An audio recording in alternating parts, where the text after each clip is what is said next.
বিদেশে অনেক শ্রমিক পঙ্গুত্ব বরণ করেন এবং মৃত্যুবরণ করেন দুর্ঘটনায়। তাদেরকে নিয়ে আসার ক্ষেত্রে অনেক সময় দেখা যায় যে সময়ক্ষেপণ হয় এবং অনেক ক্ষেত্রে লাশগুলো আসলে পৌঁছায় না। এরকম অনেক ঘটনা ঘটে।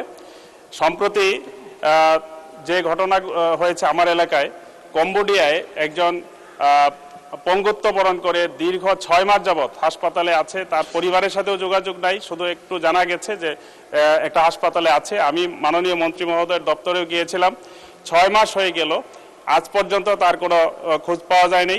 পাশাপাশি সম্প্রতি ইউক্রেন রাশিয়া যুদ্ধে আমার নির্বাচনী এলাকা ফুলবাড়িয়ায় এক সৈনিক সেখানে মৃত্যুবরণ করে, তার লাশ আজ পর্যন্ত পরিবারের কাছে আসেনি।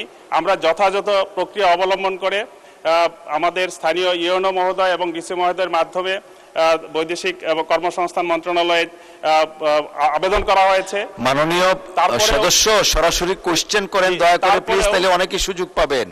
এই দুইজন আমার এলাকার এখনো আমরা কোনো কিছু জানতে পারিনি।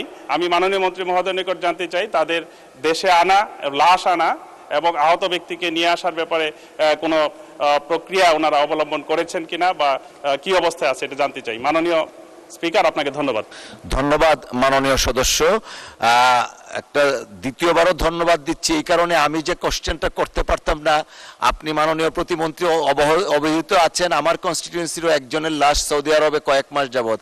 আপনাকে আমি বলেছিলাম ওই উত্তর দিলে আমিও ইনডাইরেক্টলি পেয়ে যাব। Please, thank you.